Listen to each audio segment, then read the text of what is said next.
আসসালামু আলাইকুম এভরিওয়ান।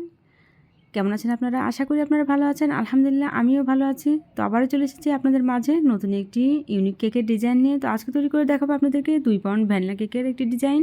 তার জন্য আমি এখানে কেক বেস দিয়ে নিচ্ছি। এই তো আমি সুন্দরভাবে কেকের সাইডটা ফিনিশিং দিয়ে নিচ্ছি।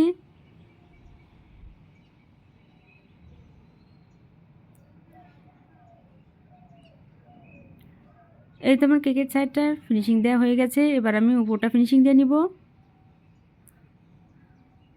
এই তো উপরটা সুন্দরভাবে ফিনিশিং দিয়ে নিচ্ছি। যেখানে মনে হবে একটু ক্রিমের প্রয়োজন সেখানে আবারও একটু ক্রিম দিয়ে ফিনিশিং দিয়ে নিব। এই তো সুন্দরভাবে ফিনিশিং দিয়ে নেওয়া হয়ে গেছে।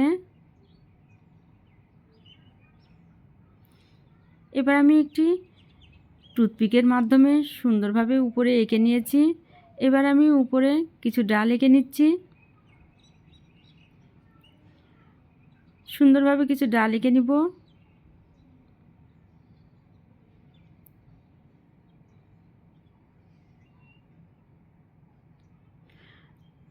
সবসময় খেয়াল রাখতে হবে যারা আপনার নতুন নতুন কেক নিয়ে কাজ করছেন, কেকের উপরে ডিজাইন কালার কম্বিনেশন সুন্দর রাখতে হবে সবসময়।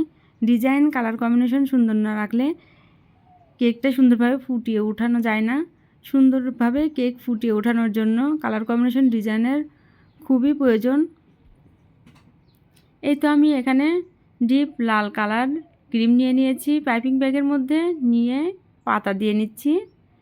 ক্রিমটা দিয়ে এবার আমি সুন্দরভাবে পাতা এঁকে নিচ্ছি, দেখতে পাচ্ছেন।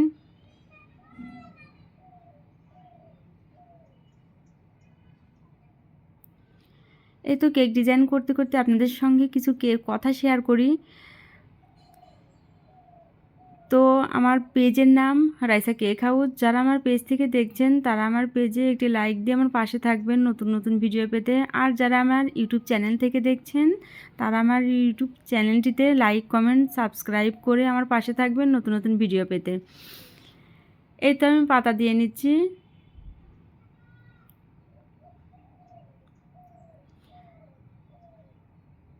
আপনারা দেখতেই পারবেন কেকের ফাইনাল লুকটা কত সুন্দর, কত ইউনিক একটা ডিজাইন।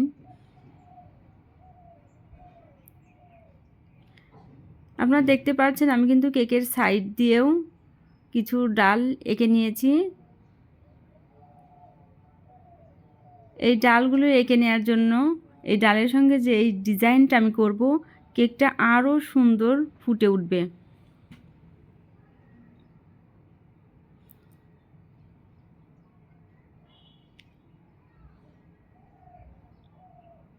এই তো আমি চেরি ফ্লাওয়ার বসিয়ে দিচ্ছি। আমি পুরা কেকেই চেরি ফ্লাওয়ার বসিয়ে দিয়েছি। দেখতে পাচ্ছেন কেকটা কত সুন্দর ফুটে উঠেছে।